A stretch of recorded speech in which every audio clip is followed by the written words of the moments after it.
यामी शिकिहिरो। जब हर कोई आस्था के ऊपर हंस रहा होता है तो इस बंदे ने आस्था के टैलेंट को पहचाना और उसको अपनी स्क्वाड में शामिल किया। मतलब यामी एक बहुत अच्छे इंसान है और इसलिए सारे फैन इनकी रिस्पेक्ट भी करते हैं। लेकिन तुम्हें ये जान के हैरानी होगी कि यामी शिकिहिरो ने अपने पूरे परिवार को जान से मार दिया था। अरे यार क्या बात कर रहे हो यार, भाई साहब मतलब कुछ भी बोलोगे। और इतना ही नहीं, यामी ने अपने परिवार के साथ साथ अपने पूरे क्लैन को भी जान से मार दिया था। लेकिन क्यों? यामी शिकिहिरो का जन्म हिनो कंट्री में हुआ था, एक यामी क्लैन के मेंबर के रूप में। यामी क्लैन एक असेसियन ग्रुप था जो रियूडो क्लैन के लिए गोशु लैंड को प्रोटेक्ट करता था। यामी क्लैन वालों को बहुत सारे अवार्ड्स भी मिले थे उनकी मैजिक स्वॉर्डमैनशिप और स्किल एसेसियन के लिए। इस क्लैन को किजिन का टाइटल मिला था जिसका मतलब डीमन पीपल होता है। इस क्लैन के बंदे मैजिक स्वॉर्डमैन सीखते थे जिसमें वो कटाना को और मैजिक को मिक्स करके फाइट करते थे। और क्लैन के सबसे स्ट्रॉन्ग बंदे को टाइटल मिलता था किजिन, जिसका मतलब डीमन गॉड भी होता है। ये क्लैन वाले एक सीक्रेट तरह का ड्रग यूज करते थे जिसका नाम डीमन सोल पिल था। इसकी मदद से खून के प्यासे बन जाते थे और इन्हें इतनी पावर मिलती थी कि ये आराम से एक पूरे क्लैन को मार सकते थे। इस पिल को यामी ने भी एक रात के लिए खाया था। एक दिन यामी की मदर की मौत हो जाती है यामी की बहन इचिका को जन्म देते हुए,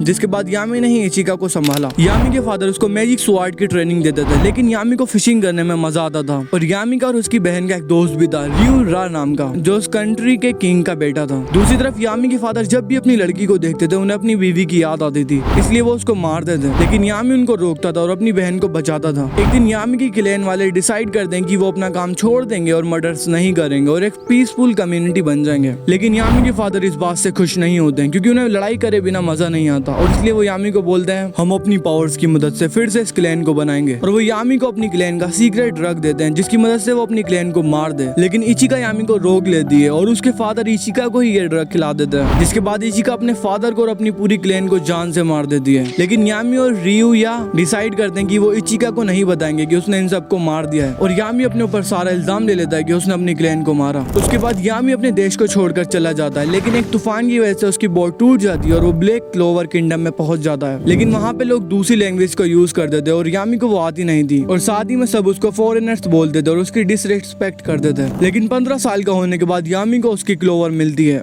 और उसमें डार्क मैजिक होता है। फिर यामी अपनी कटाना से उसको जोड़ लेता है जिसकी वजह से वो बहुत ज्यादा पावरफुल हो जाता है और उससे लोग डरना शुरू कर देते हैं और जलते भी हैं, और उसके बारे में अफवाह फैल जाती है कि वो एक मॉन्स्टर है, जिसकी वजह से यामी के ऊपर नाची नाम के एक बंदे की नजर पड़ती है। फिर ये दोनों मिलकर छोटे मोटे क्राइम करते हैं और दोस्त बन जाते हैं। इसी दौरान यामी की मुलाकात कैप्टन जूलियस से होती है जो उस टाइम पर मैजिक नाइट के ग्रेट ईयर स्क्वाड के कैप्टन थे। उन्हें यामी का मैजिक अच्छा लगता है और वो उसे मैजिक नाइट में ज्वाइन करने का इन्विटेशन देते हैं। यामी मना करता है लेकिन वो कहते हैं मैं तुम्हें फ्री में खाना दूंगा, और यामी मान जाता है। उसके कुछ समय के बाद यामी एंट्रेंस एग्जाम देता है और जूलियस के स्क्वाड में ज्वाइन हो जाता है। क्योंकि यामी एक फॉरेनर होता है इसलिए वो उसको क्लोवर किंगडम की लैंग्वेज सिखाते हैं। यामी नाच के जुड़वा भाई मॉर्गन फोस्ट का दोस्त बनता है, लेकिन उसकी किसी वजह से मौत हो जाती है। उसकी मौत के काफी सालों के बाद यामी नाच से मॉर्गन फोस्ट की ग्रेव पर मिलते हैं और यामी उससे वादा करते हैं वो उसको अपनी स्क्वाड का वाइस कैप्टन बनाएंगे जब वो कैप्टन बन जाएंगे तब। उसके बाद यामी विच फॉरेस्ट में जाते हैं और वेनेसा को विच क्वीन की कैद से छुड़ाते हैं और अपनी स्क्वाड में ले लेते हैं। अपने 19 बर्थडे पे वो नूडल सूप पीकर एंजॉय कर रहे होते हैं, लेकिन चार्लोट के कर्ज की वजह से यामी का सूप गिर जाता है, जिसके बाद वो चार्लोट के घर पर जाते हैं और उसको बचाते हैं, और चार्लोट का कर्ज टूट जाता है क्योंकि वो यामी के प्यार में गिर गई होती है। बहुत मेहनत करने के बाद यामी अपने सभी दुश्मनों को हरा देते हैं और ब्लैक बुल्स का कैप्टन बन जाते हैं। और उस टाइम पर वेनेसा भी गोल्डन डाउन का कैप्टन बना था। अपने वादे के मुताबिक यामी नाच को वाइस कैप्टन बनाते हैं। अपनी स्क्वाड के लिए बेस्ट ढूंढते समय यामी को एक भूतिया घर मिलता है, लेकिन वहाँ पर कोई भूत नहीं होता और एक बंदा होता है जिसका नाम हेनरी होता है। वो मरने ही वाला होता है क्योंकि उसको एक बीमारी होती है जिसकी वजह से वो लोगों का मैजिक चूसता है। वो यामी से बोलता है मैं मरने ही वाला हूँ, उसके बाद तुम इस जगह को अपना बेस बना लेना। लेकिन यामी उसको कहते हैं कि मैं ऐसी किसी जगह को अपना बेस नहीं बना सकता जहाँ पे कोई मरा हो, और उसको वो अपना स्क्वाड का मेंबर बना लेते हैं। जब ब्लैक क्लोवर किंगडम और डायमंड किंगडम के बीच फाइट हो रही होती है यामी लोटस को घायल करते हैं, जिसकी वजह से डायमंड किंगडम के मैजिशियन यामी से बहुत ज्यादा डर जाते हैं। मैजिक नाइट एंट्रेंस एग्जाम से पहले आस्था यामी से टकराता है। यामी उसको मारने ही वाले होते हैं लेकिन वो रुक जाते हैं। एग्जाम के बीच में आस्था की एथलेटिक एबिलिटी और डिटरमिनेशन से वो बहुत ज्यादा इंप्रेस होते हैं, लेकिन कोई भी कैप्टन आस्था को अपने स्क्वाड में नहीं लेता। ये देख के यामी आस्था को अपने मैजिक से डराने की कोशिश करते हैं, लेकिन आस्था डरता नहीं है और बोलता है वो विजार्ड किंग बनेगा। ये देख के यामी उसको अपने स्क्वाड में ज्वाइन कर लेते हैं। तो यही थी यामी शिकिहिरो की स्टोरी। तुम्हें वीडियो कैसी लगी कमेंट में जरूर बताना। वैसे आस्था की ग्रोमर में कौन सा डीमन है ये जानने के लिए तुम इस वीडियो को जरूर देखना।